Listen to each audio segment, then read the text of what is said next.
Theo, an outcast of his own family, is visited by his half-brother one last time and forced to realize how his addiction alters the people around him. Welcome to the Assorted Kinds independent filmmaking podcast. In this episode, we're talking about our film Loved Ones with writer-director Jobe Lowen. Hello. And producer Hayden Harrower. Hello. I'm Christopher Ryan Laughter. Hey, and I'm Kevin Rosen-Quan, and together, combined, we will be your hosts for this episode of the Assorted Kinds Independent filmmaking podcast. Independent filmmaking podcast. We got to come up with a song. I know. It'd be good. We'll do that. I think you're onto something there. We'll do that before the next episode. So, what's up, guys? How's it going? Hi. How you guys doing? It's going good. It's been a while. I feel like I haven't seen. It's been a long while. Me and Jobe actually were talking about we have not seen each other since the filming of this short. Which Wow. is it's upsetting because we worked so hard together for like a month straight. Yep. And I thought we were going to be that best happens friends. sometimes though. Like you put So everything you got into married. that and then Oh, you split okay, up okay. afterwards. happens all the time, especially with babies. Yeah. You work so hard to have Yeah. a baby, and then you got to have your time apart. I Wait, think do that's you how have a it baby works. now, Jobe? I do not have a You- baby Oh, This okay. short but I film do have a is short his film. baby. Hey, Yeah. that's the same. That is definitely, it was in the womb for about 9 months. So It's a film baby. Is that true? I mean, I wouldn't have to segue super fast, but is that true? Were you incubating it for yes, 9 months before writing a script? Or we shot this a year ago today, quote unquote. Man, And I probably did 18 revisions, and it just released 2 months ago. So it was in the incubator for about 10 months. It shows. It's well cooked. It's well cooked. Well cooked. dang. Yeah. But how long? The script. How'd you come up with the script? The script. Yeah, Jobe, how do you come up with scripts? Because every time you come up with a script, it comes out of nowhere and it's gold from front to back. First draft. I'm really curious. The first time I ever heard anything from you pitched, it was like we all were like, well, this is too good for us. Like, we have to produce this into something bigger. I'm going to push back on that and say there's always work to be done. There's always work to be done. Of course, we don't want to get his head too big, but he came out of nowhere with what was the first one you did? I'm sorry, I'm going off track here. Children's show. Children's show, yeah. legendary. Still the best. We Adult should, Swim is picking it up when? Do I know about you? Dude, I think you might FX have has missed got to out. get on this right I away. think they Yeah. need to with that new show they have. Anyways, I'm sorry. So the idea for this one specifically, I think I just wanted to make something like fairly sad, and as if you've seen it, you know it's a bummer, the film itself. But everybody has somebody around them, or somebody close to them, or somebody, a friend of a friend, that has like struggled with this issue before, and I don't think that the person struggling ever knows that they're in that position. So what I wanted to make was like an introspective look at somebody that is in this spot, and kind of like the moment they realize it, and how it affects you, and how like the past really can come up on you quickly, like pretty instantly. Yeah, I think you nailed it. I mean, I'm going to have a lot to say on this one because I work in this industry. I work with addicted youth, and I think what you did really, really well. I watched it again today, and I think what you did really, really well was that, right, of the oblivious nature of being an addict, but then also the tremendous guilt that hits you when you have your moments of sobriety. I mean, there's definitely a point I've seen in people where they just keep using because of the stuff they used to do. At some point, the guilt is just so hard to feel because you're not usually feeling anything at all. And then on top of that, that's a lot of guilt. But then that it really comes to a head. So I think you did a really, really great job with that. And everybody, like every addict in their life always has one person that's kind of at their side for all the wrong reasons, which is, in this story, Vincent, his friend, he brings, the drugs to the party. But then as soon as something goes down, guess who you never see again is that person. And once those people finally realize to stop circling in your life, and you're left without family, you're left without friends, you're just left with yourself. Yeah. I thought that surreal moment where you actually see him like gut shot and is like really effective. I mean that's like some of my.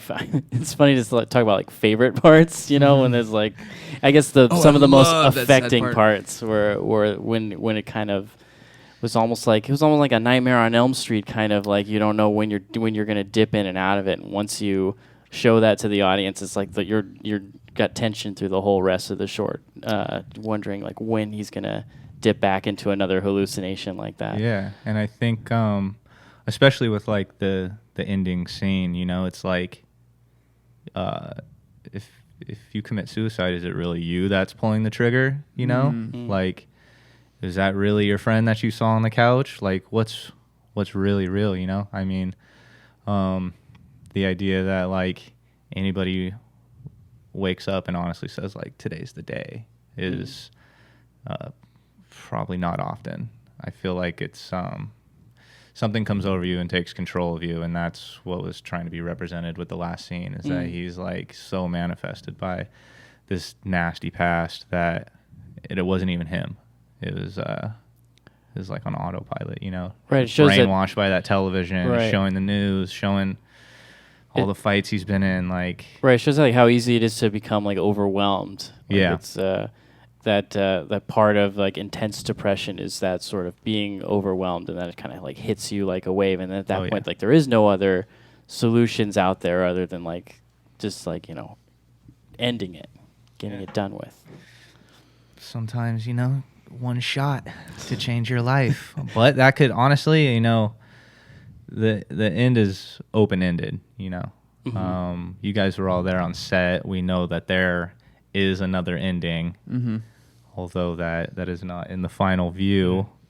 It is good to just leave that up because, you know, I have people that have done I have friends that have done the 12-step program, and they kind of are like, oh, one step, like that's funny because like, you know, 12-step program, but like really you do only have one step, and that's the decision you make right then and there. Yeah. A lot of people will say that the first step is about admitting your powerlessness over substances, and that a lot of people will say that's the most important step. If you don't do that one right, none of the other things come about. If you really don't grasp the idea that you don't have control over all these things, then you will never actually stay sober in the end. There's a lot of people who really believe that. So there's a lot of meanings to that one step, I feel like. I think so.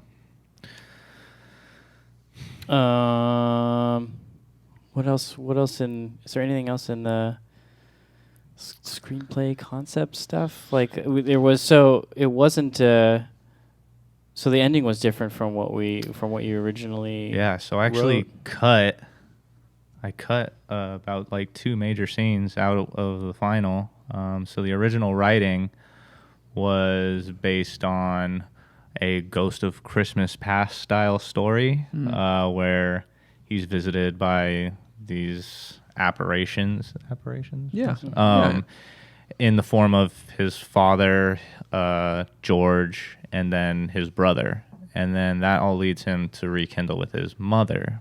But as the film world goes, some things get left on the cutting board. So, and like shouts out to Kevin Steinberg and Jackie Torres. Oh my God, mom and dad. Probably hard scenes to cut. Yeah, 2 absolutely amazing people, and they killed it on set. I think that story-wise, it just got lost somewhere down the line, and we just wanted to really focus on Theo, played by Miguel Fossa, and focus on his story and try not to divulge too much. It's interesting how much a short specifically benefits from a laser focus or a singular focus, or you know, like sometimes you want it. There's so much, you know, conceptual wise that you want to fit into a short, but it's almost always the case where the more you pair out, and the more you sort of focus in on a single thing, the more effective the short seems to be. Yes. People walk away, you know. The edit bay is the final writing room. Fun tidbit. I think I heard some really famous editor say that. I can't remember her name. Gosh, yeah, I wish I would be more open to that concept. It's just like, especially being a it's being a writer director. It's like it's something that I go back and forth with. I sometimes want to not be the writer so that I have less of an attachment to doing that sort of thing. Subjectiveness, once you get your hands on it and get into the production. Right. Or like it doesn't even honestly like it's not even I don't even want to make it seem like it's like a fight back and forth where somebody being like you should cut this and be saying you don't. It like it just doesn't even occur to me that you could cut certain things out to help focus it in or shift the tone or whatever it may be. It's like I'm like, well, we fucking shot it. You got to stay in there. What are you talking about?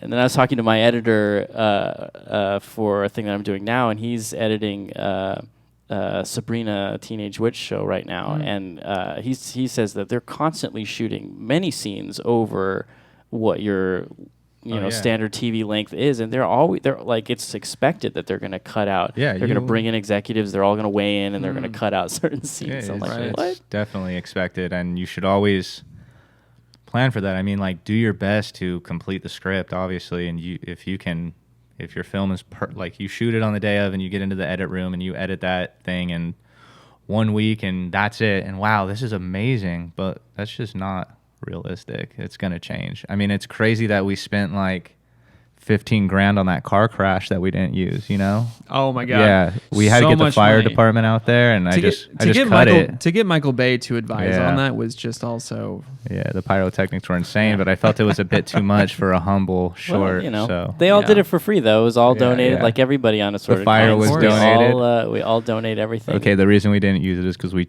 torched a car on the side of the road. Okay, I would like the jokes. audience to know that some things on this podcast are fabrications. That was jokes. That is one of them. That's the best thing about a might be one podcast. of You them. never know That might what's be one of them. fiction. I do have a question though for Jobe, because was that hard to cut Steinberg's scene? Because I remember Yes. seeing on the day Yeah. and just seeing in the monitor, I was like, that is the most sinister thing I've ever seen, and it's perfect. His laugh Oh was just my like God. piercing. It was so well done that must have been hard to. I mean, I know the story needed.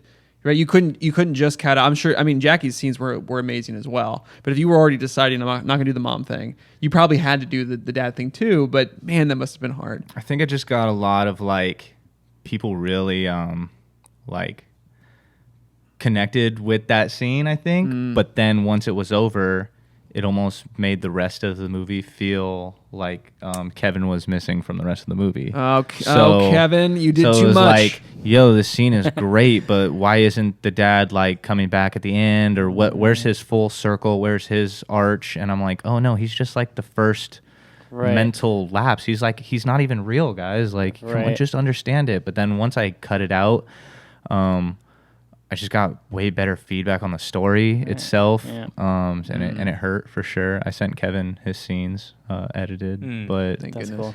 just because he killed it, but no one will ever see it. Sorry. We'll see it as real, right? Yeah, and his reel. Check out Kevin Steinberg's reel. Yeah, if he you're was looking great. for a madman. Yeah, He was fantastic. Yeah. he was quite sinister. Like not the tone of voice you want to hear from your dad. Nope. No. Just like- No. I remember when we were in the casting process, auditioning for that role, and it was like we had a couple of guys, and I don't even remember their names, so I can't even hide them. But they were just sort of like they didn't really get it. They didn't get the script, and then I remember specifically when Kevin came in. Yeah. and it was like, oh, he gets it. Like, Oh, yeah. he gets the sinisterness of this. Yeah, scene. I think he did like one read, and he was just like a really mean dad. And then I was like, okay, that was good, but you're not talking to like your teenage son. Like, you're literally belittling somebody that you don't give a shit about. And all of a sudden, me and Hayden pretty much knew. Yeah, it was a wrap. This was the guy. Yeah. And he's like pretty large dude too. Yeah, he's a big Like, guy. He's a very big dude. You see, he's scary. Yeah. What about the rest of the cast? Cast, yeah. Did you have casting sessions for everybody? Yeah, or- we did. We did 2 casting sessions. Yeah, we did back when there was cast, which was a cool. Oh, are deal. they gone? Peace, dude. R.I.P. Oh, Yeah, wow. they were really, really great. Talk about a gold mine. We kind of. Shoot, what do we use What now? was that, free? Yeah, that was That was basically. free, Yeah. yeah. You know, I don't even know the names of them. They're like in a saved tab on my. Shout outs My to Google any Chrome. casting agency that makes it really easy and great for Yeah. filmmakers, That because was- that was pivotal for us. Oh yeah, they just let us come in and sit down. We saw like 20 Probably more people or in total, 25 probably people. 30 plus. Yeah. Yeah, I mean, Dang, I wonder if But- they got replaced by something similar. let's see. 'Cause I that sounds think like a great deal. I wish I could remember the names of like The ones some of the other people that we didn't. take, because I remember for every character there was like, all right, this is like the safe choice. Yeah. This is the good choice, and Yeah. like this is the wild card choice. Yep. And almost on almost all of them, I wanted to go wild card. Right. Yeah. Yeah, you That's did. what I would do if someone And I put it to me thought- that way. I'd be like had wild to- card every time. I had to talk with Jobe a lot and be like, look, you get one wild card. All right. Me and Everything Hayden else, had a we're lot- gonna need stability in all these A other lot of scenes. late night conversations. No, there was like, but yeah, it was definitely the 3 options kind of for each character. Let's start with Jordan Curtis. Oh yeah. He's just a cool guy, and he had like that baby face, you know. That so, was like, that was the hardest one to cast because we had 3 good candidates, but they Yeah. were all so different from each other. Oh yeah, and then I think we had one kid that was just like nailed the lines. He's a good actor, but he's just like, I think just way too bubbly. And Yeah. I liked Curtis because he's kind of cool. He's kind of like slangy, but like he could act shy because he Right. looks the part of like shy, not like ooh doe-eyed or anything. So I'm like, okay, you look cool as hell. Like you just do your thing. He was my choice right away. He played it really. He like shaped the really role a little straight. bit too because Yeah. Curtis Oh, for could have sure. been more, doe-eyed and naive and stuff. Yeah, and he like wasn't. He knew exactly what was going on, but he got suckered right into that trap, didn't he? He did. Who else? And then Miguel. Oh man, that was great. Miguel came in. He was like our first. He plays. He plays Theo. That's our lead, Miguel. The lead, yeah. Awesome, Miguel.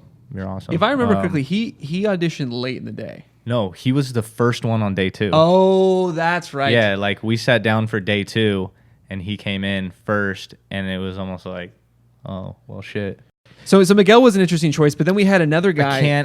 I will say this is that we did have a lot of people come and audition that had dealt with similar issues to Theo in their own past. And that wasn't something you were specifically asking And that wasn't something I was for? specifically no? looking for, Sure, but then they kind of delivered the lines, and then they were like, they would tell me, like, oh my God, nobody writes about these issues. Yeah. Like nobody, like, I mean, one guy, the wild card. Yeah, that's what I was thinking of. He was awesome, man. He was crazy. Like, and that's kind of what I wanted. Like, he looked the part, and after he read, he was like, man, this is like a part of my life that nobody talks about, like I'm like 15 years sober. I have kids now.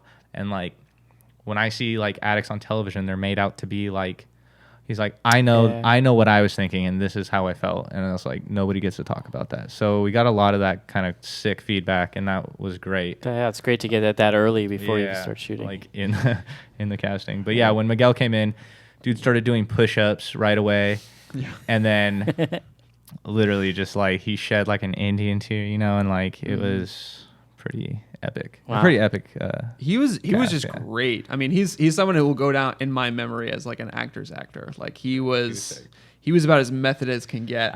There was a scene where not method as can get. I'm sure there's someone out there who's way more method. But remember the scene where he was throwing up. Oh yeah. He actually threw up before. He drank like 4 liters of water and just made himself throw up like 3 or 4 times. Like, and we were like, we don't need to do this again. And he's like, nah, I think I could do it one more time. I'm like, we had no. we had 2 takes, I think, of that scene. He was rubbing peppermint oil in his eyes the whole day. Man. Oh yeah. He was on one because he's like, no, but I want my eyes to have that look. And I was like, dude, you really don't have to. Yeah, Like, just slow go on record. down. We did not encourage him to do Slow that. down.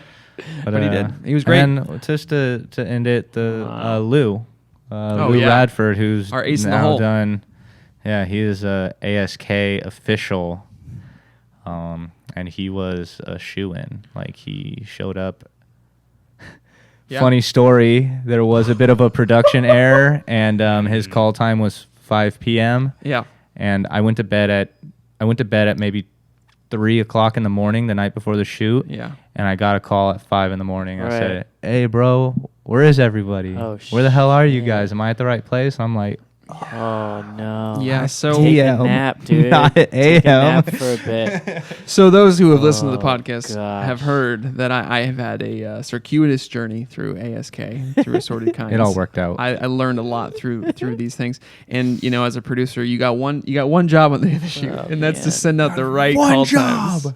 All right. Jobe is not a mean guy. He doesn't get very mad very often. But that day, I felt in the I said doghouse, something, and yeah. I deserved so, deservedly so. It's important to have checks and balances, gentlemen. Yeah, God. for Checks sure. and balances. It really, Someone really else is. take a look at that email before it goes out. But I will say this: I'm not going to go into details, but I made it up to Lou. Let's just say it that way. Nice. We're even. Oh, We're Nice. even. Strip club? We're not going to put the Yeah, details. he gave him on a lap dance. No details. So Yeah. you're Oh, close. himself. You're Close. in Okay. the ballpark. in a Yeah. strip All club. right. I You're took in him the to strip club, and then I just did the lap dance. Oh Didn't have my the gosh. camera. We didn't- Well, yeah. now Spent it all in that's color. actually something that is supposed to be the job of the assistant director and the second AD. Oh. And there was I threw my own fit after this shoot for that reason and other reasons. I was like, man, like we needed an AD around just to like pull some things off of some people's shoulders, to pull the scheduling stuff on the day off of Jobe's shoulders, Yeah. and then other stuff like what Hayden's talking about that he had to do as a producer. Well, that was very gracious, but that was, Laughter had a pretty big role. Oh in that. God, that makes it But sound that I'm let's just throwing say, I'll laughter just get under this- I the mean, bus. wasn't I the first AD? Yeah, Yes, you were. but you Oh, were the yeah. It's on the- it's on the okay. credit Well, sheet, hold so- on, All because right, to now we're in it. Now not we're make in me it. sound Kev. like a fucking monster, because I see that's the pathway just- we're all going let's down just- here. let's just before we all like string me up and burn me alive. Chris, He's a witch. Burn him. Chris was doing AD on every shoot. He was the assist. He was the de facto default without even asking him. He was the AD. Like people weren't even asking him to do it; they were just expecting him. Just much like Nicole, Chris's partner in crime, for whatever reason, we much just like kind of your house, which was expect also them to do stuff, and yeah, The we shot it at compound. their house. So yes, that's the reason why. Just to But to yeah, try let's talk try about to the not kill on-set myself. day, because it started with a bump. It was very hot. We were all shoved into a little tiny room. Yeah. We were working with really awesome lenses, but it just took all that extra work to kind of make it happen. And it was a little bit of a mess, but It was. man, it worked out. It was a slow pretty start. well. I remember it was a for slow sure. start, but you definitely hit your stride towards the middle and the end of the day. I do want to say though, I want to give a lot of props to Joe, because just to peel back the curtain, we do these things every month, and this was shot at the end of September, but really it was our October shoot, and we just came off of Demon Cooler. And then we had the holidays coming up. And I think we had done, we were shooting every single month. So at that point, our group fatigue, I think, was starting to hit critical mass. And Jobe, I'm going to give you a lot of credit, because you did a lot more than just a director and writer. You did a lot more on the day. You did a lot more after the day. And so I think this, I loved seeing, I watched this again today, and I loved seeing it, because it doesn't look like we were short on people. It looks like a masterpiece, but there was so much that Joe specifically had to do to make this whole I day. think day that even half of Miguel's scenes when he's by himself, we shot The on next like day. a day 2, and it was me, Darren. Shout out to Darren. Yeah, Darren. Also haven't talked to him in quite a while, but absolutely destroyed it. That was our DP. And it was Darren P. Darren P. Nim, my guy. Yeah, we got to get his name right. He actually. And that was it was me, Chris, Darren P. Nim, and Miguel, and me and Nicole, I think. and you. And no, Nicole wasn't even there. And Caitlin. So there's yeah. like five of yeah. us there, Damn. and not including the actor. And I think we shot like seriously a full second day's worth of stuff. Yeah, I got to and say it was that a grind. Yeah. That was a but long day. That was a long day. Usually when you have like that skeleton crew and you're doing narrative stuff, it takes way longer than Because we did it for Demon Cooler the Yeah. month before. yeah, and it's like the whole day and you're just fucking around with like Oh, gags and like inserts and shit. Yeah. Because we beat the sunlight that on the second day of Demon Cooler too. We were at the end. We were still running to get sunlight. yeah. Yeah. And was that always the intention to get a second day? No, absolutely not. Well, I think we had that. I think we had a second day planned just for the bottle breaking scene. Yeah, right? we had like Which Yeah, it was did like you we a had set like a specialty shots, we had like that a sort of leisure thing. day like not a leisure day, but like we had like a B-roll day set aside, Safety Yeah. day. Kinda. safety day, but like we didn't expect that we were gonna. I mean, me and Chris sat down after that Saturday, and we sat down like on the couch afterwards, and there's like straight pictures of this, and I'm just like, my eyes and face like are melting. red. I'm sweaty. I'm Yeah. tired. I can't even like see anything, and we're just highlighting all the shots that we didn't get, and I'm just like, fuck. Mm-hmm. Well, I mean, that's when we're doing a weekend warrior shoot, right? Yeah. It's like you shoot on Saturday. Yeah. So that if you got to do pickups or inserts, like you got Sunday, you still got your gear. Yeah. Yeah. But with half the crew and no G&E, like that, 3 scenes can take, what so much longer. The great thing about this is that like I did want it to feel pretty natural. So like the second day and even like most of the first day, we were able to get by with like a couple blackouts and like, and then the night stuff, it was just shot with like one overhead light and some crafty work by Mr. JR.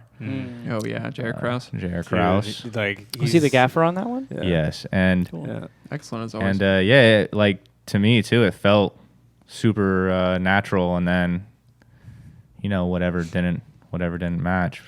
My boy Alec Doherty over at Incendio Color, he definitely handled the rest. So interesting, because I was gonna say I wouldn't be able to tell. I certainly couldn't tell you what shots were shot on what day. It all looks very cohesive. So, Jobe, was this or was this not your first time directing narrative? First time directing. There you go. So that in and of itself speaks to a lot of just kind of like the package, right? I think if there's like one thing I learned is that like if you have to ask somebody to do it, you might as well just try to do it yourself first and realize you don't have time to do it before you force it on someone else, because it's just best to get it done yourself. And when you realize that maybe you're behind or maybe something's not quite going right, start reorganizing your plan. Do not stick to your same game plan. Like literally figure out, like isolate moments that you can pick up or get rid of right away. Don't just try to get through your shot list, because that will piss you off more if you if you get half of something.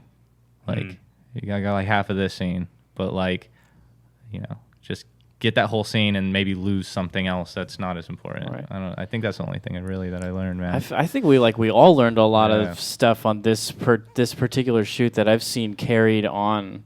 And I feel like also, like we mentioned, this was a whole year ago. Like the group was much smaller then. We were all like, everybody was wearing multiple hats all the time. Yeah. And it was just like much scrappier and more difficult to get it done. But like the quality is still consistent, I feel like, with the stuff that we're doing now. It's just like maybe not as many bleary-eyed moments on the couch afterwards. I feel like that's why it's so hard, because we were like, well, we're not going to not have good quality. Right. We only have 4 people, so how are we going to do this? It's like, all right, we'll just take all day, but the quality was never. And I always credit you guys both to that, because everybody at this table to that, because everybody at this table was always like, no, we're not going to do an easier shoot. That's not the point of this. The point is to get it done. We'll be efficient, but we're not going to make it easy. Come on. Which did come up actually at a certain point, like after. I don't know if it was after this shoot specifically, but it was sometime around here where we were gut checking and saying, like, how much do we need to rein in these scripts? Oh, like, that was the moment. And we certainly still do try to, make sure that the script is shootable and manageable. But there was a point where like we were, we put our foot down and we were like, well, this doesn't mean like pulling up on the gas as far as ambition goes or creativity goes. I mean, then you and Jacob do this crazy thing afterwards. So clearly we're not learning our lesson in that regard. We're just going for it and making it happen. So I like the balance that we're still able to strike, and I feel like we learned that from these types of shoots. I will just kind of give a little caveat to that last statement about sometimes the only script we have is an ambitious one. Yeah, because it's been saved for 2 months because it's too ambitious. Correct. Yeah. Right, and that's when we end up doing an ambitious one. Yeah, which works out great, because then you have those 2 months that you were sort of thinking about it and couldn't get your mind off of it. And in your case, I mean, you guys are literally building stuff during those months to get it done. Well, I remember there was a faction of the group that loved your shoot, Kevin, on Choices, because it was 3 cam in a set, and people were like, "Well, this was so great. We all had so much fun. Run them in and out the slaughterhouse. Still so great." And so everybody's always like, "Can't we just do that again? Can we just have 3 cam and just go in?" I back at that time, I didn't even question. I just assumed that Jobe, who was one of our camera operators, did that for a living. Like that, he was a camera operator. That's what he did. Well, And I know my because- way around the camera. Because, like, I mean, like, it didn't even question it. Like, he just, like... know my way around he the just old crushed tube. It. And then afterwards, he's like, no, dude, I just, I'm an editor by trade. It's like, oh, shit. Really? I've Oh, seen a lot of that's shots. great. Through the, Well, dude, while we're here, I want to talk about our history. yeah, Right? me and Yeah. Chris. oh, yeah, please divulge the story. way back. How did we unearth the gem that is Jobe Lowen? Okay, I'm going to tell the story the way I remember it, and then you fill in some blanks because you probably remember it a completely different way. Yeah, you just make eye course. contact with me and I'll jump in. Okay, so I was shooting content. Right? We often talk about how Assorted Kinds was built from a few friends who were content creators, and yet we always called ourselves filmmakers. And then one day I realized, oh no, we're actually not filmmakers yet. We're web content makers. Yeah, we're just content creators. Okay, so rewind 2011, something like that. It's 2011. 17 years old. Yeah. 17-year-old Jobe. Okay. Walked in the office. So I meet Jobe's best friend Brandon in San Diego, shooting I'm shooting a party. It's called the Do Over. It's in San Diego. I'm with a few of the buds, and this kid Brandon walks in and he's like, "Hey, man, you guys make cool videos. Like, you guys ever need interns?" Like, and I'm just like, interns? What are you talking about, dude? I don't know, man. Like, hit me up next week. Here's my information. Like, take a sticker or some shit. And so he hits me up, and he's like, "Hey, can I come up?" I'm like, "From San Diego?" He's like, "Oh no, I live in Rancho Cucamonga." I'm like, still pretty far, but all right, come on. He's like, "Can I bring a friend?" I'm like, "What? What is happening? I'm like, "All right, yeah, for sure, bring a friend." So Brandon rolls into my office in downtown Los Angeles with this kid Jobe, and both of them sit down. We talk about like, what are you looking to do? What are your ambitions? Blah blah blah. They both end up becoming interns for the Video Mouse. Wait, you're bearing the lead here. How did they swing the interview into an internship? What did they do? Oh to no, they said, impress "Yeah, you? we're down." Just like, Yeah. People said we need 2 kids to drive an hour and a half every day from Rancho Cucamonga to Los Angeles to work for free. Are God. you want to be those kids? And I was oh my like, God. yeah, dude. Yeah. And you You had to guys have have the Chris kids. you do guys that? have cameras here? Yeah, does it do dude. that? I mean, all it was like, "Hey man, like we got a ton of stuff for you to like cut your teeth on. Like have at it if you want to have at it. Like sure, we could use some help." At the same time, I knew I was gonna have to teach them everything. So the exchange is like, cool, free school Yeah. for free labor. Okay. Yeah, I mean, yeah, that's how an internship was supposed to be, not like Yeah. slave labor for as long as you can Yeah. until the next set of slaves come in. Yeah. And then you can discard this set of Yeah. slaves. Right. It's So like, I don't feel bad teach about them it at all. something. That's No, great. You shouldn't. And so Brandon ends up like kind of losing focus. Dud. Losing focus, losing interest. Kind of was like, yeah, I don't know. I kind of want to get into marketing. Like, okay, sick. That's not this. Boom. But Jobe sticks around and he's like, man, this shit's tight. And like, basically just soaks in all the knowledge, soaks in all the like, as much as I could give him. He's just soaking it up. Like, yeah, hell yeah, this is tight. And you could tell that Jobe had a good sense of rhythm and a good sense of taste. Yeah. And so Jobe and I just became fucking, work buds and real buds at the same time. And, then, man, we like... And then we worked together for like 5, 6 straight years. Yeah. Grinding, built Yeah, snack house. Doing whatever, man. Dang. Yeah. Running around. And then, Shooting edit. And then I'll never Shoot, edit, forget. sleep. I'll never forget Sleep. that first meeting that you came to, and maybe it was the first meeting, maybe it was the second meeting, but you came in with Children's Show, Yeah. and I was like, this guy's pretty cool. It's pretty fun. And then you pitched up that script, and I know you were like sweating bullets on that day. Oh, yeah. But you put it, and He then almost didn't come. Yeah, I almost definitely didn't come. texted him and was like, dude, I don't want to come. Like, I don't want to read this in front of people. And like, you live far. It's, and I live in Gardena right now. Oh yeah, my Chris God. lives in East Hollywood. What would you call yeah, that? it's Yeah, East and then, Hollywood, yeah. like even now we're in North Hollywood. I mean, everywhere I go is just a mission these days. But yeah. whatever, it doesn't Wait, matter. can And then someone yeah. give the one-liner though of the script? Like what's Children's the- Show? Children's show? Children's Give it. show. I actually don't know if I got far enough to make a one-liner, but I Well, think just what it is like spitball it. it's like Come on, spitball. a bunch of degenerates that run the best children's show on their local PBS station, and and the madness that ensues. Kind of like an Always Sunny vibe, you know, just like It's more of a pilot than a short. yeah, it was more of a television It's a show. pilot. It wasn't really a short. pilot. Yeah, It's a great pilot. it was just a bunch of Hey, assholes that speaking of- run a children's show. There's a screencraft contest for comedy pilots. You got to submit that shit. Oh, yeah, shit. maybe Get funded. Watch out, nobody- screen grab will come for you. sign an NDA if you're listening to this. Do not. Oh shit! No. Yeah, You got well, 3 yeah, days. that's- September 30th is the cutoff, man.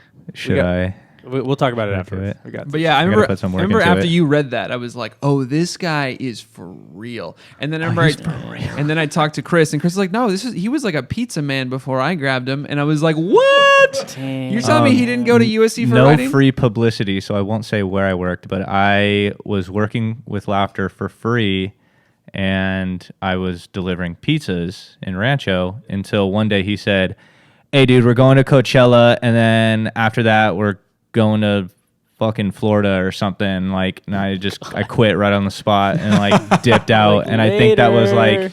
the next month I finally got like my first paycheck over like $60 a week from Laughter. So, Yeah, that's when we made like you were like an official employee at that point, right? yeah, and then I was making at least like $700 a month, so that was sick. Hell yeah. Dang. Hell yeah. That's my But it favorite set part. me up for success, so It did. it was definitely.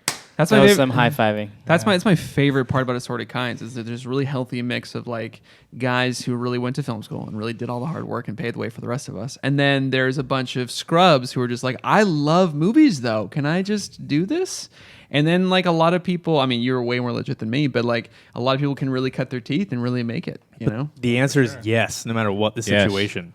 Yes. Listen, it's nice to be able, like, especially, you know, when I was in school, I took like a lot of like photo classes and all that kind of stuff, and I loved being critiqued. Like I loved that shit. And then I started writing, and I just realized like no one gives a fuck. Like no one wants to tell you, and your friends don't care. Your parents love you too much. Like no one really wants to tell you what's good. So when I went to the club for the first time, like read, and everybody went in a circle and just like they like gave it love or they tore it down, and like either way, that's the best. Like I love that stuff. So Yeah. it's definitely like a great way to get into whatever you're trying to get into with the crew. Definitely.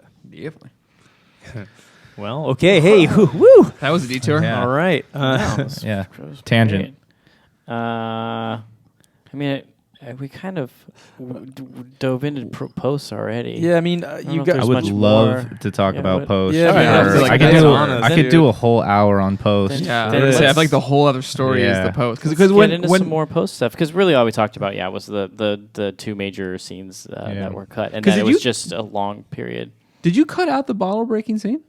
Oh yeah, Oh man, like those there were was expensive. so much. Those bottles were expensive too. They were expensive. They were sugar glass. You Sugar could glass. eat it. You could Yeah. just pick up shards and eat it. No, that's not true. I at went all. to. I think I went to 3 different prop houses to try to figure out how to get a bottle glassing Yeah. that worked, and that you finally got one online. So. Amazon. Yep, Amazon's the way. I mean, it was the How most could they expensive possibly option, but deliver those things without them being shattered? Like triple, quadruple bubble wrap, booby wrap, bubble wrap. I mean, the Yeah. deliverers are so bad. I But- feel like they could somehow Yeah, break a that- bag of that got soil cut. if I try to get that ordered. They would still somehow shatter it.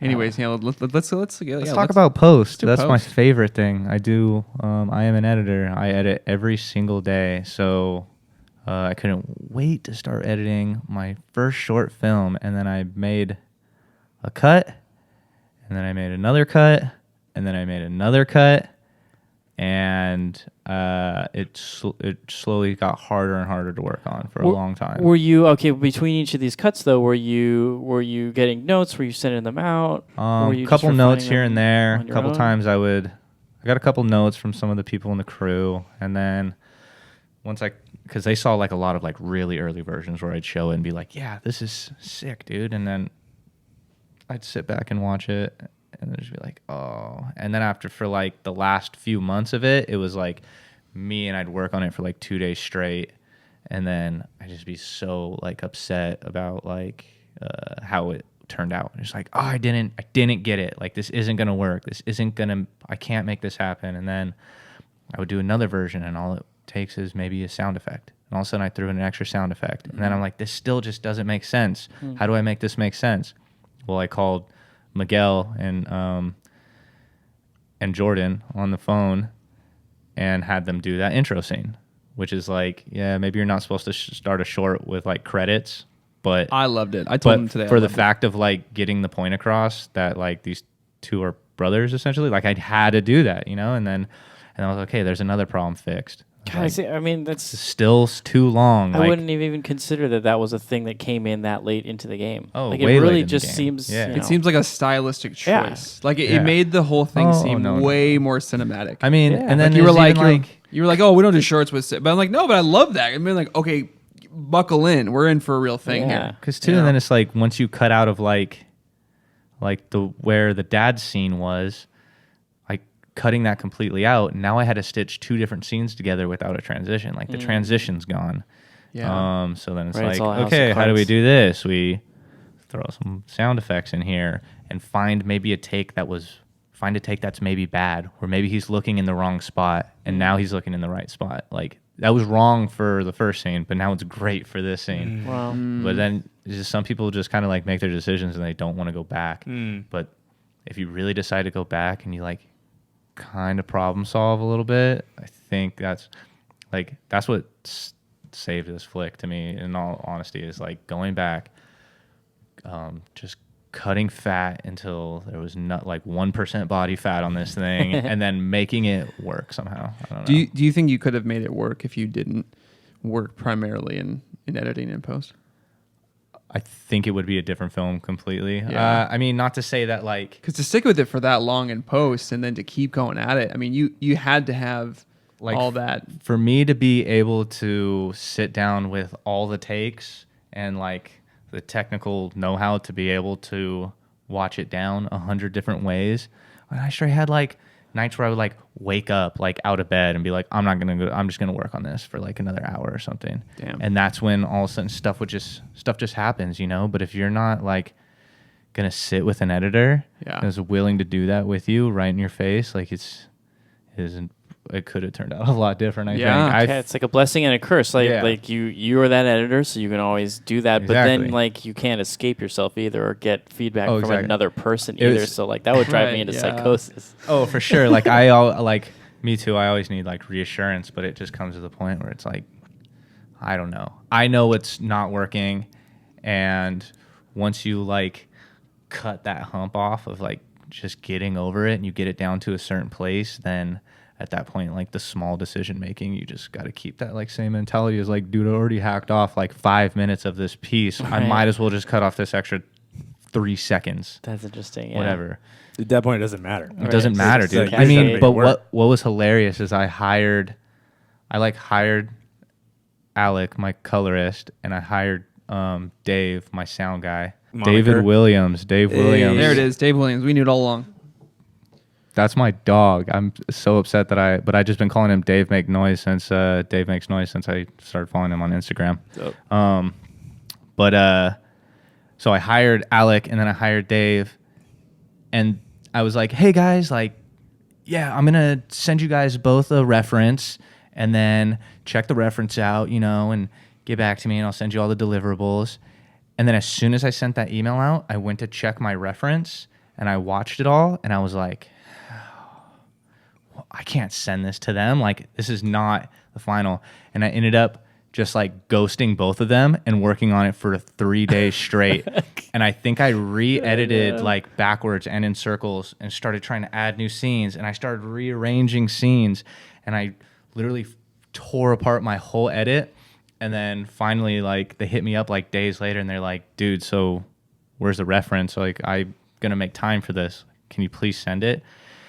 And I just had to email them and be like, I like fully collapsed in on myself and changed the edit right after I hired you guys. Like, and I think it's unrepairable. Like, I need one more day. And I took that original edit that I was going to send them and just like cleaned it up and just had to like get over myself and be like, okay, Okay, dude. so they actually How even many- went a little bit too far. You went- fell into Yeah. to the dark reined it side. back. Oh, That's yeah. cool that you Went to even the got dark there. You know, side, It, dude. it got dark, and then I was like, I was stressing. Like, I thought always save previous edits, guys. Do Oh, not Molly. work in one timeline. If Oh. you do, you will fail.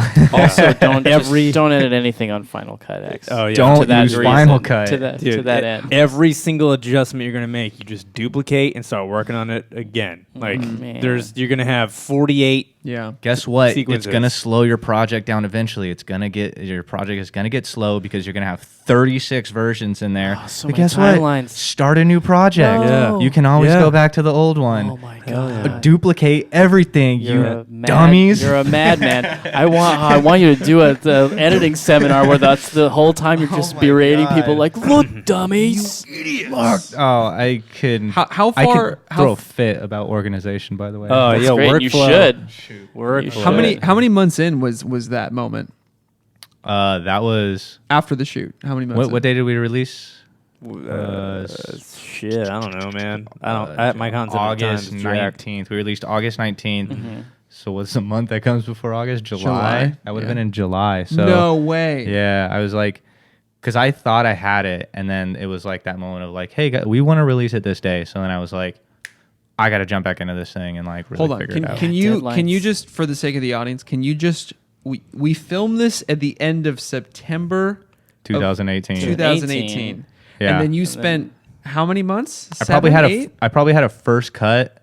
I probably had a first cut of the film with like sound design and everything Yeah. in 1 week, and I was like Right, hyped. yeah, it's I was not like, like you were "This is sitting it, on baby. it or This is it, anything. Yeah, baby." you went right Yeah. to that edit. And then I think after that, every month I probably did about 2 versions a month Wow. until what is that like?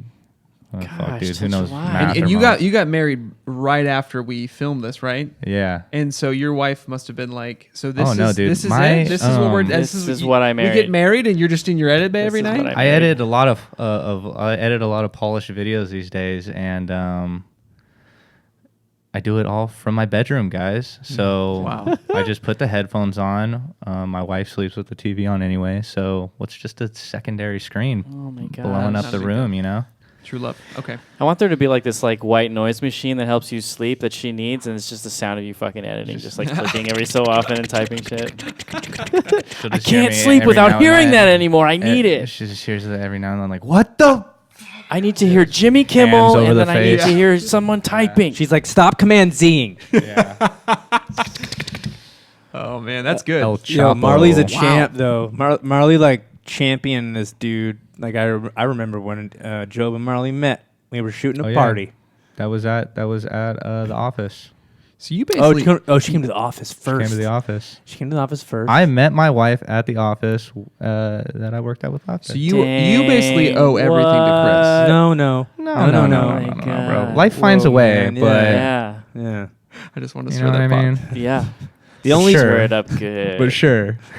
the only debt we have to each other is the debt we signed the contract on the way into Assorted Kinds. That's the Right. debt we owe each other. Yeah. Sorry, I couldn't see you behind all the was strings that are hanging poetic. from all your fingers. Yeah. I couldn't see you. It's just a forest of strings. I am puppeteered. You give to this, I give to this. Listen, you want to be an intern, and I'll make you a great editor, which will That's make right. you a short I'll film, and find I'll you introduce a you to your wife. You remember this contract you signed 5 years ago? That's good. That means that there's still a chance that Chris might find me a wife. Yeah. At some point. Oh. Where there's a Hold will, out. there's a way. Where there's a will, there's a wife. Hey. Anyways, say shouts to Love it. Marley. She's a Shout champ. out to my wife, Marley Through Arvizo this- Lowen. Through the support of your first 8 months of marriage. Yeah, thanks for handling 10 straight months of editing. Yeah. Wow. Yeah, well, the first, I think I did this short, and then we got married in November. And then I think I didn't work for I didn't have a single job for 3 months, and I was broke. So thanks for sticking with me. Man, Yeah, that's real. That's some real. Because this film- year was film life good. It talk. just was, that's some happens. that's You never know. freelance life, whatever. Never know what's gonna I'm happen. surprised you didn't get any babies out of that whole exchange. Shoot, Yeah. no sir. But back on track here. All right, Come on, guys. let's edit that out. Anyway, digress. so I I digress. I love you, Marley, but I got to talk about something different. So then I had the edit finally, where I was like, "Fuck it, this is what I have to send," and I sent it to the colorist and I sent it to the sound guy, and I was like, "Okay, yeah, this is what I want," and I did all the sound myself too. So when Dave got his hands on it, I was like, he's kind of like, "What are your references?" And I'm like, well, I did it all. Like, I just want you to make it better and make it different and take what I did and like just enhance it and like put your own imagination into it because I can't look at this thing anymore. Right. And then he sent back the first version and it was like a snippet, like a 30-second snippet. And I lost my mind. I was like, this is so cool, dude. It took it to a whole different level. And then, same with the color, man. I sat down with Alec for one day and I was like, dude, next level. So then you get the finals back from all that stuff. And I remember like slapping it together for the first time and watching it and just being like, I thought this was good enough. Like, I thought this was good enough to start with. And I was like, finally just kind of happy with it. And then I let other people work on it. And I didn't want to direct them too much. And I didn't want to be an asshole. And I didn't want to be controlling.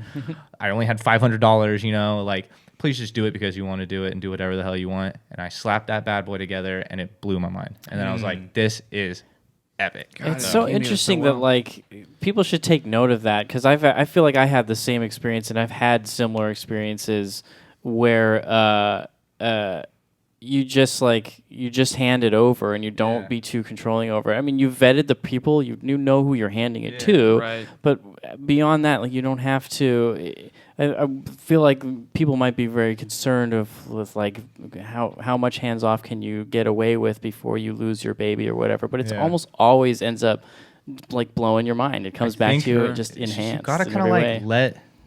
Like, especially something like this where it was like just me looking at it for so long. Yeah. And then you just lose touch with it a bit. So then hiring somebody else to do it and then, you know, not being like, here you go, just make it good. Like, don't shake them off. Like, you got to like heavily communicate.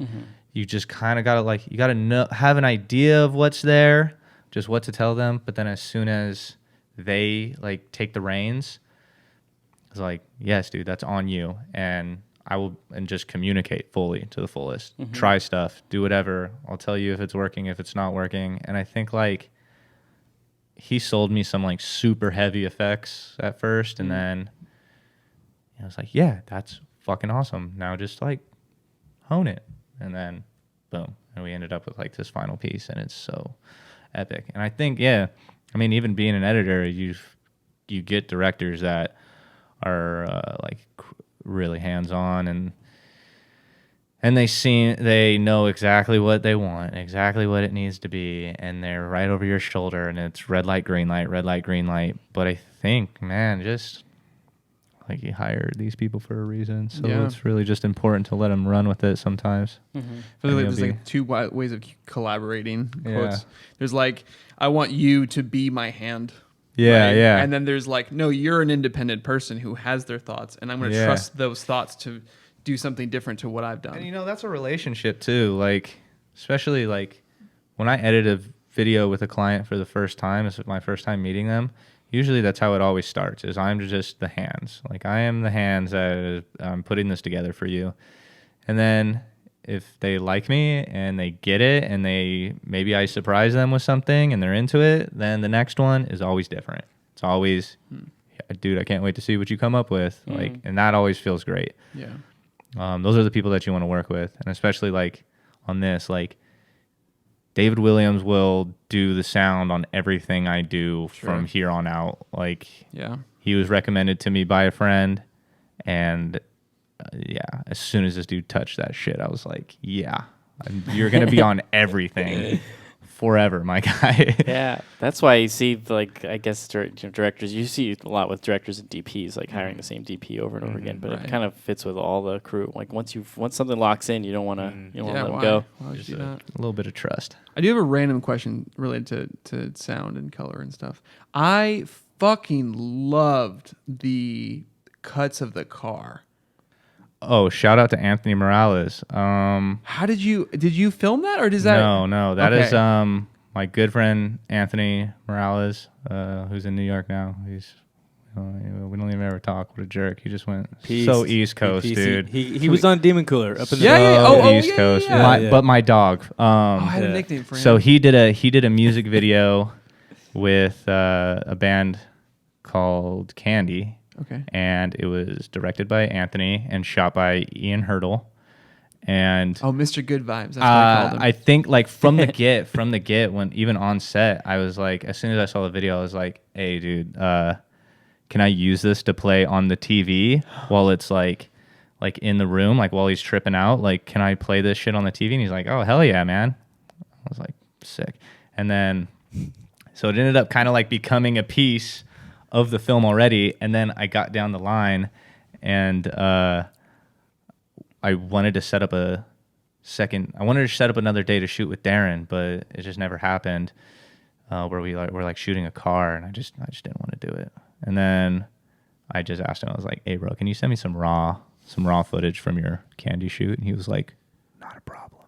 I got you, bro. Yes. And he hooked it up. That's a good use. He sent me like 5 epic shots, and I mean, even to the point of like, there's like one shot where right before the car crashes in the film, and you can see like the light turn red and like reflecting on the car. It's like something that like maybe you wouldn't catch, but like to me, I was like, I found that moment. I was like, dude, he's running a red light. Like, this is crazy. Right. And just those little moments like hold so much weight in the film. It's unreal. That And punched so, up the film for me. Shouts out to Anthony Morales and Ian Hurdle. You guys really helped me out big time. Yeah, the more Big people you know, time. the better your stuff will be. Mr. Good Vibes. Good for him. Yeah. Mr. Good Vibes. That's what I called him. He was always so happy. That's awesome. Yeah, friends can help you out in a number of ways. I think me and Chris carried a stinky old couch up the first day, and we realized this is disgusting, and it's not going to fit through the door. So I called my buddy who works right down the street, Jarrett Fajal, and I was like, hey, I need a couch, like right now. And he's like, cool, come pick it up. I dumped that other couch at the Goodwill like right away and went and picked it up. And I had a new couch, you know? Boom. It was relationships, you see. That's They could get you funny. anything. Didn't even know that. All you gotta do is ask. Didn't even know that. Sometimes you just gotta ask. You just got to ask, man. You got to ask friendly. Yeah. And just be like, hey, man, look at it. Either way, bro, it's all good. You won't hurt my feelings. And then they say no, and you're like, You need that fucking couch. Come on. Like, all right, well, who else you got suck in it the up. Yeah, you Rolodex? suck it up. I'll drive back home and take my own couch from my house then. You know, it's not a big deal. And then I forgot. Did you have that backdrop, that skulls blanket? Because I loved that in the background. Just some random. Stupid blanket that I bought for the show. I loved it. There was so great. many little. To me, what I really love about this whole short is the little stuff. I love the opening sequence. I love that, and then the car just brought so much more intensity to it. I was like, "Whoa, this is really cool." And then I remember when the first day we were on set, and you were like, "Look at this blanket. This is perfect." this And I was like, blanket. "Oh, I love it. I love it." I think I got like a bunch of stuff to fill the space with, like art and posters and everything, and then all that stuff really just went into like this unshot corner that was covering up Nicole's grandma's like Japanese China collection. Oh, right, yeah. Because I didn't want anybody to see that, so it was like all this cool stuff that I wanted to be seen. Maybe that's what he's addicted to is just China collection. He's just like I addicted blew to all my like money, Japanese lost my porcelain family. dolls and Just need that incense porcelain. sticks. Same room that we shot pre-recorded Therapist in, by the way. Is it really? Yeah. Same room. Yeah. I didn't know that. Just flipped it. Yeah. It's also the same room flipped it that heavy. it's the same room you guys did. We did a lot of meetings in there too. Oh right? yeah, we've had We did meetings the in meetings, there. but I for- think it That's a was legendary room at this point. what was really funny true. about the set for Loved Ones inside of that little room is that it's like kind of almost wanted to leave it that way. Like it was like the coziest little living room. Yeah. I don't know if it was- Nicole wanted to leave it that way. Well, Man, you Grandma get what might I not mean. love the skull rug on the skull- wall. Well, look, It was that's really the just skull two rug that- Pentax. No, But you know pushing what too I mean? far. Like it was just like a straight like living room. Yeah. It felt so cozy. Yeah. Yeah. It is kind of that way still, like the couch against the wall. Like Yeah. we took one of our couches up there. So. And that's Oh. where we voted on the script, yeah? Like That's where inside that room. I Yeah. think so. Yeah, I think so. It's the nexus. Yeah. Yeah. Hey, thanks. Jobe's nexus. I think you knew that though Yes. going in, didn't you? I knew it already. Yeah, I wrote Yeah. it around that room Yeah. just because I didn't have any other candidates at the time. There you go. That was the thing. That's good though. Yeah, you write for what you know you have access to, and then it'll get made. Right? It's not like if you know you have access to the thing, write for the thing, and we'll just make But it. I think that's I think- what retired Nana's that retired her room. I'm pretty sure though. Like no I mean, one's ever yeah. shooting there again. No, Well, but the we- fatigue on the compound was getting heavy I at that mean, point. yeah, you've already shot both both sides of the room. You can't shoot any more we sides. of the shot 6 different shorts on the compound. Is it 6? Yeah, so like we kind of were like, yeah, let's give it a break for a little bit. Let's give all the there's a lot of people that live there. Yeah. And so we wanted Nice to give them neighbors. A break. Yeah, Lovely people. wanted to give them a break. But I think it's going back to the pitch of the short. I think if I remember correctly, that was part of the reason why we went with yours was because I remember people saying like, well, this is ambitious, Jobe. Like this is ambitious. Like the Suck things, it up. It's gonna be a crazy ride. Yeah. Well, the things that because the original script I think had like a lot of visual stuff and things were transitioning in really cool ways, and people were like, "How are we gonna do this?" And you're like, "I'm a post guy. I'll figure it out." But then I remembered you had a really solid plan. You were like, "We're gonna shoot it here. We're gonna do this. We're gonna do these 3 things," and like that I think is a common theme for a lot of the stuff that we make. It's like it's not necessarily about is it producible or is it shortable, although that helps. It's more about like, does the person have all their ducks in a row? Do they have enough confidence that they can be the most sure for everybody else? Yeah. And I think I really respected you on this short specifically because you were like, I know what I want to do. This is what we're doing. We're doing these kind of lenses. We're doing this. Yeah, it was a crazy month of like pre-production. I think I was doing something every single day. Like I think my birthday, we did casting on my birthday. Yep, I remember that. I was like I went on my bachelor party like the weekend before. So then it was like I was like literally working up to then. I think I made a couple phone calls and stuff while I was like away, but then it was brutal. As soon as I got back, I was like stress mode. I made like 2 or 3 shot lists. I don't know. It was crazy. Grinded it though. You did it. Grinded it, like, man. Let's just make it happen, right? Let's just do it. Whatever it takes. Well, there was an alternate title. Was there?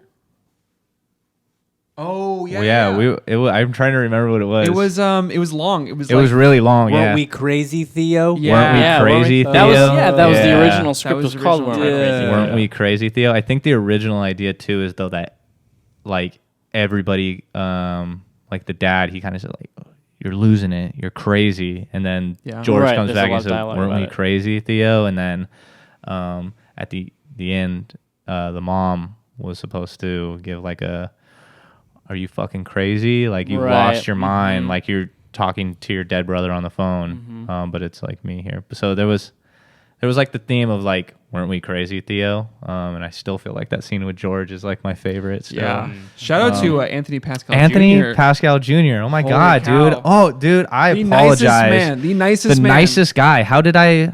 Oh my God. Anthony was the one that walked in, We and knew it it. was We knew it.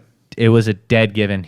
We didn't even look for anybody else. We auditioned one guy, I think, right? Yeah, 'Cause we auditioned him the first day. Yeah. And then we brought him in the second day to work to with, read because we with other knew. people. Oh, dude, I feel so bad. Okay, I'm not Anthony even gonna bring it plays. Anthony plays who? George. George. The Yeah, friend. yeah, With with Yeah, the blood. dude. Why? With the blood, Such right? a consummate pro. Oh my Super gosh, nice a guy. pro. Man, I feel we were talking about the casting and we didn't even. I know. Talk about him We're now. such- It's fine. Yeah. Well, we're gonna give a lot We're of gonna shots talk to about Anthony Pascal Jr. because he is Anthony, the dude. man's Okay. man. What a nice Don't guy. beat yourself up, kiddo. I'm beating myself No. up. You know what? Because he came in because when you would do auditions, right? Like you're gonna get a mixed bag. You're getting like some people who are just on their 3rd audition ever, and then you're getting like the guy who played the dad had been on like Seinfeld. So Yeah. like you Yeah. have a really wide array of people. And Anthony, you could just tell from the moment he got in It the was room. that smile, bro.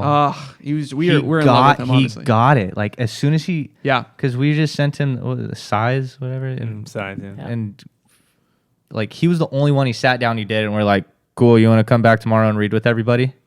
Because he just like got it right away that he was like he knew exactly what he was, and he hadn't even read the whole script. It was like mind blowing. Yeah, he had no idea what the whole story was, but he did the whole transition Epic. into the blood. That was the audition. And I have to. And woo.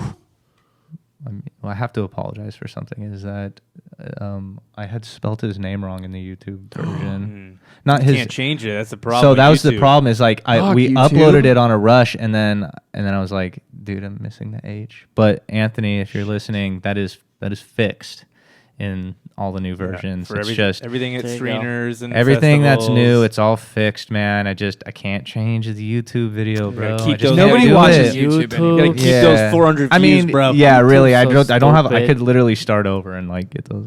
It's Yeah, kind of maybe. halted. I don't know, man. let's talk about putting your short online and Yeah. it finding a nice grave on YouTube, because that's what happens. I've Yeah. invested it into a lot of festivals. We'll see what happens. We won't hear back for a while. I mean, so. let's Come on, Sundance. We put I our might have. we put our we put our love it, I love films it. More of a on slam dance, YouTube, right? Like through Assorted Kinds, and sometimes we put a little bit of money into like trying to drive Sure. traffic to that, and sometimes we don't. And when we don't, right, there's kind of like a pretty standard number that they're hitting. Yeah. Because it's a new channel. We're not like a bunch of Yeah. YouTubers doing selfie sticks, you know, Yeah. and like Yeah. Vlog. Although we're thinking about it. What's up, guys? Vlog. I'm here with my boy Jobe on the top of this mountain. Check it out. We what's just up, made guys? a film. Yeah. I don't know if it'll ever get there, though. To be honest, like I feel like we're trying to ride a line, which is it's crazy in its own right that we're still trying to release something once a month. Yeah. But you don't get anything on YouTube as far as like algorithms, blah blah blah is concerned, unless you're doing something daily. It's not about the quality of it.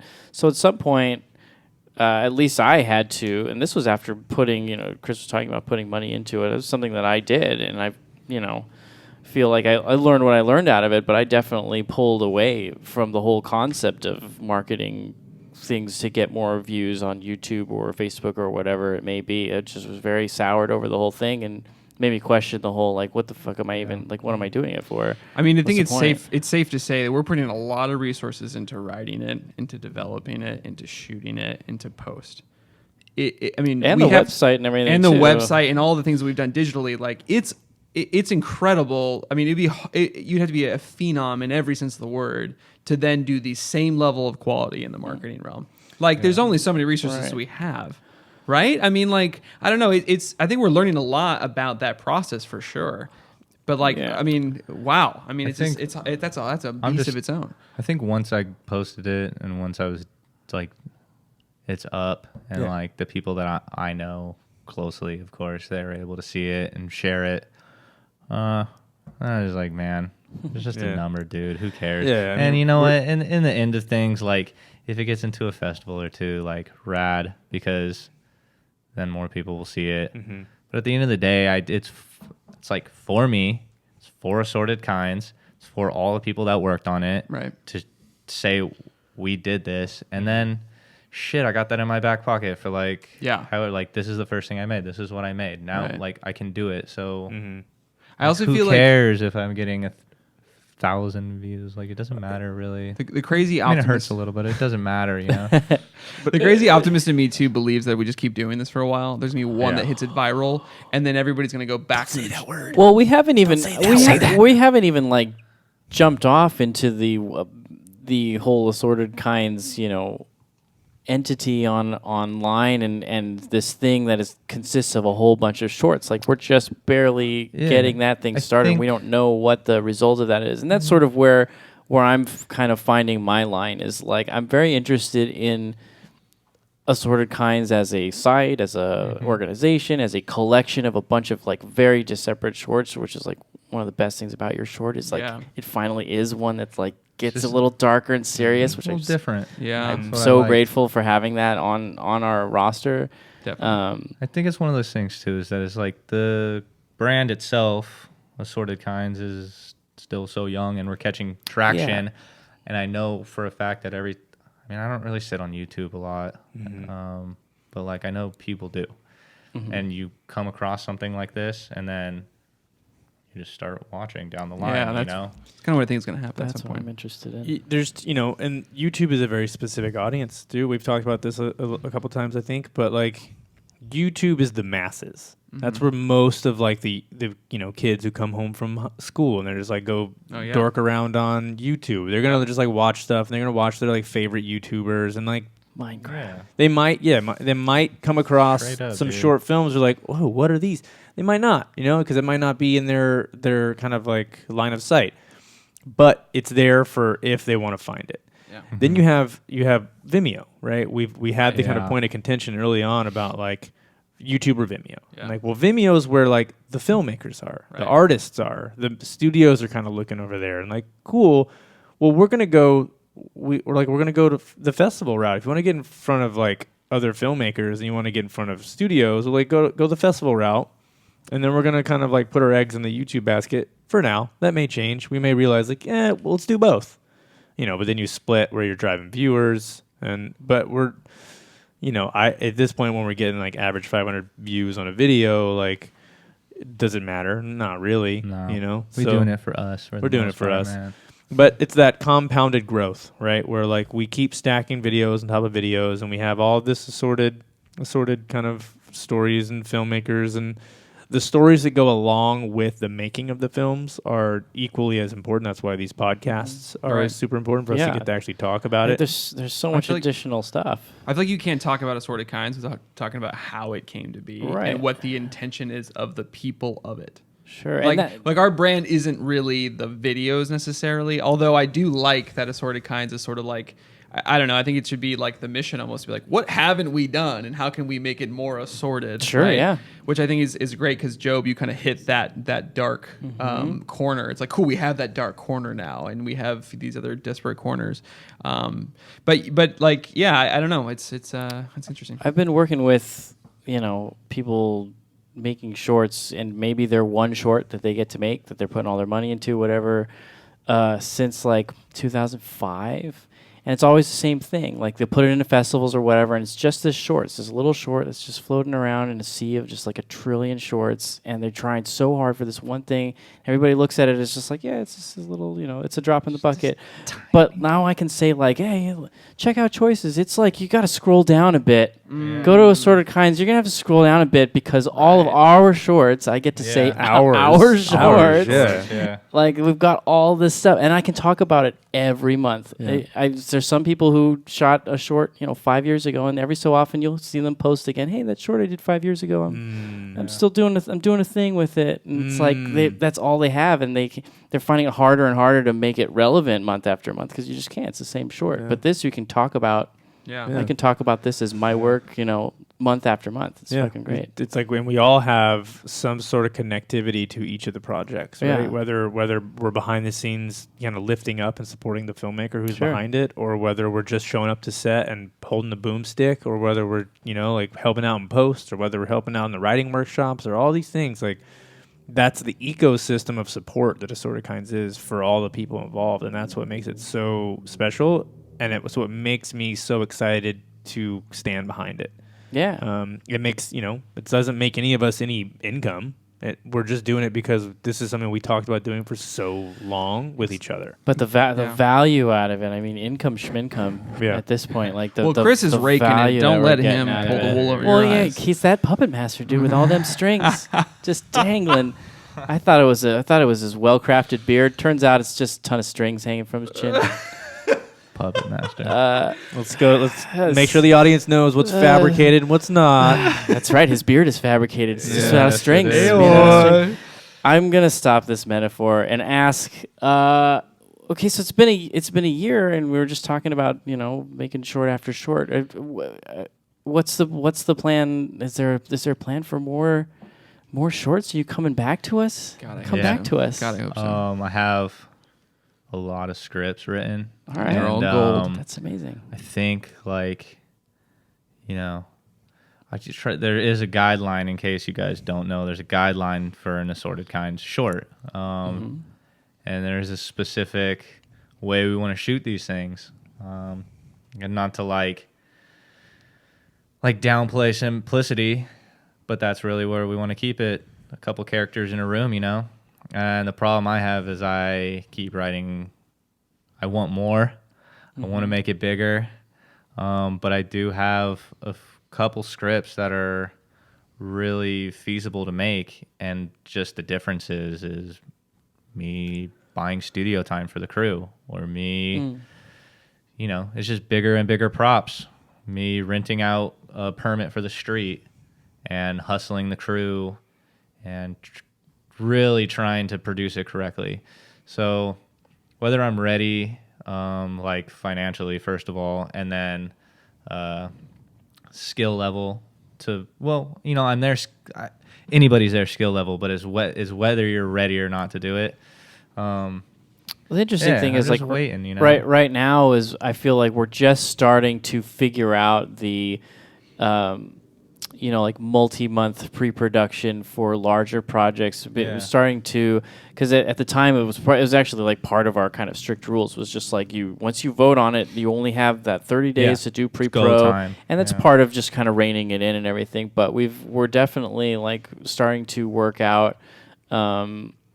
Both in like a specific, regimented way, and then just kind of doing it on our own, communicating with producers mainly, having writer-directors communicating with producers well before they even pitch something. Right. And it becomes part of the pitch now. That was our last thing that got pitched, is a 2-day shoot. It's unheard of. Shouts out to Juan Shouldn't be Gil. allowed, but Juan Gil like crushed that pitch, I mean. and had a lot of pre-production that he had done with Brittany. But I think the ambition's it's good. Achievable. Keep it. I personally, for myself, I want to keep making more ambitious stuff because I think it's just part of the process. Like if you want to see something visually, and it's essentially doable with a little extra cash and a little extra elbow grease and some really solid planning, then like go for it. And that's kind of where I'm at is.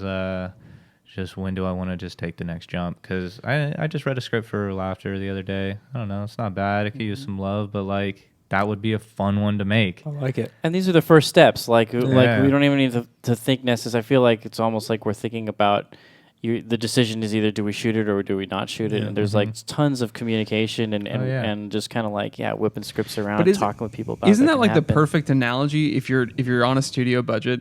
And you have the executive being like, hey, you have to do it in this amount of time. You have to have this amount of money, right? It's a different scale, obviously, but like the pressure is still there. It's the exact same pressure, right? Like the group's like, well, fuck, I don't want to do 2 days, but I guess we're going to have to, right? And like the filmmaker's job is to be ambitious. Yeah. Right. And like the collective is trying to rein it in to be responsible, but there's a bunch of filmmakers there. So it kind of mirrors, I feel like if anybody makes it big, it kind of mirrors that same dynamic. This is real life, Hayden. Hey, it's an analogy. Stop it, bro. Yeah. This is real life. But it's interesting too. Like, I mean, you're right, Hayden. And I often think about, and this might just be subjective. I don't know. You guys can tell me, but like I think about like if someone has been there and shown up for a lot of other people for their project. Yeah.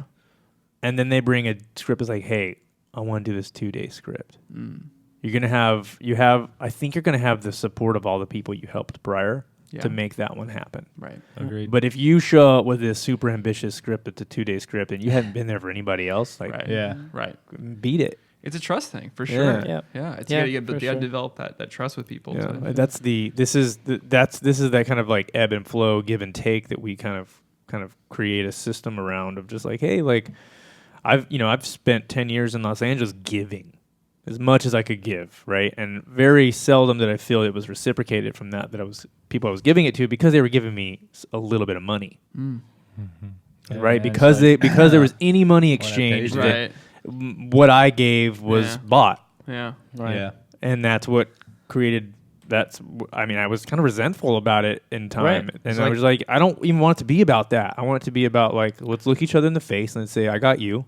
Right. You got me. It's like calling back on one of our earlier conversations, there's like sometimes you're a pair of hands. Mm-hmm. Yeah. And sometimes it's a relationship that you're actually making with somebody. Mm-hmm. And like, that's what the crew brings is that you can always count on certain people to like really pull through for you. Mm-hmm. And especially now that we're like getting a lot of work out there and each one's coming out a little better, a little more ambitious, and everybody's getting hyped. And then all of a sudden you see it and you're like, well, yeah, fuck it. We did it last time. Let's just do it again. And then, it's on nobody's shoulders if something goes wrong. It's just something that happens, man. Right. So I think you gotta learn from that. So you just learn from it, man. But that's what no one expects anything from anybody except the job that you sign up to do, and that's so rad. Because everybody wants to do a really good job because they're doing it for free. Yeah.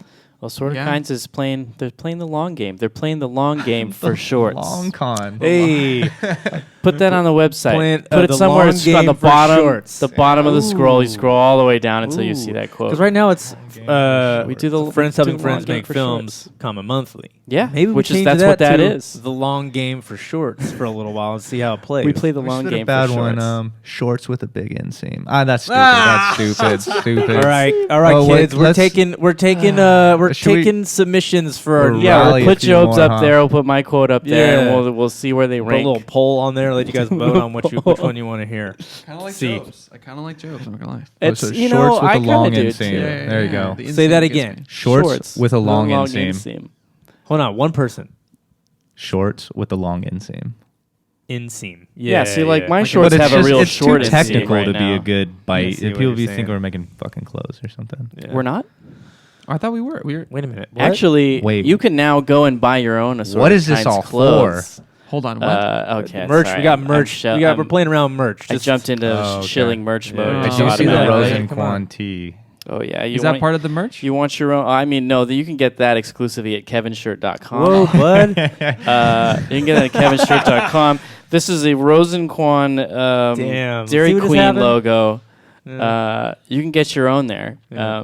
If you're all burnt out on buying Assorted Kinds merch and you want Kevin shirt stuff. All right. Go there. Well, anything else you guys want to talk Nah, about? this is yeah. I I feel mean, I feel like it's a good place like to. a- we're hitting the end. Where Closing note or something? where Yeah. can well, usually we ask where people can find you on the On the web internet. stalkers. Yeah, you could find me at jobe-lowen.com. That's the sideways dash, right? That's Wow. Yeah, it's a dash. Dash, Dash. yeah. Yeah, it's a Underscore a dash. JOBE-Lowen, LOWEN.com. That is where you will find my edit work. Check out his sick edits, bro. Yeah, bro. Yeah, if you want to check out my short, it's at assortedkinds.com. Yeah. You can check that out at the LA Live Film Fest, November 9th. Boom. Playing in Oh, the yeah. big Yeah, we got- theater. Yeah, we got like 4 or 5 assorted kind shorts We playing at are LA Live Fest. just crushing that So fest. yeah, just to keep in mind, if you want to talk editing with me, I'll talk your ear off. So check me out at bonch.com if you want to see some more edits, and if you want to come work for free, hit me up. Yeah, you're a do, pizza do man what living Jobe in did, man. Rancho It worked out for Cucamonga. him, dude. Yeah. If it worked for I'm him, it can looking work for for an you. assistant. But you have to be Too pizza much man work. from Rancho Don't Cucamonga. squash your own dream just because you're working at a pizza shop. That's right. Yeah, dude. And if Do you're working both. at a pizza shop, that means you're fed, so you don't need money. Yeah. So shut up. Oh wow, I didn't even think of Damn, that. okay. I totally should have done Yeah. that. Hayden, where can they find you? You can find me on the streets. I don't have a car, so you can find me walking around. I'm kind of a ghost online. You can find me at assortedkinds.com, Yeah. and that's where I That's keep right. all of my exclusivity. His hands have been all over the various different shorts. Scroll down and watch one of them. He's true. probably on it somewhere. Yeah. That's true. All right. Thank you, gentlemen. Thanks for the talk. Thanks for the chat. Thanks for course. diving in. Yep. Of course. Till the next time. You can find Kevin and I at assortedkinds.com. Yeah, you know where we at. At admission+1 on Instagram. There you Boom. It's not very good. Follow his Instagram, Insta. It's just shots Sick. of Just editing do screen. it!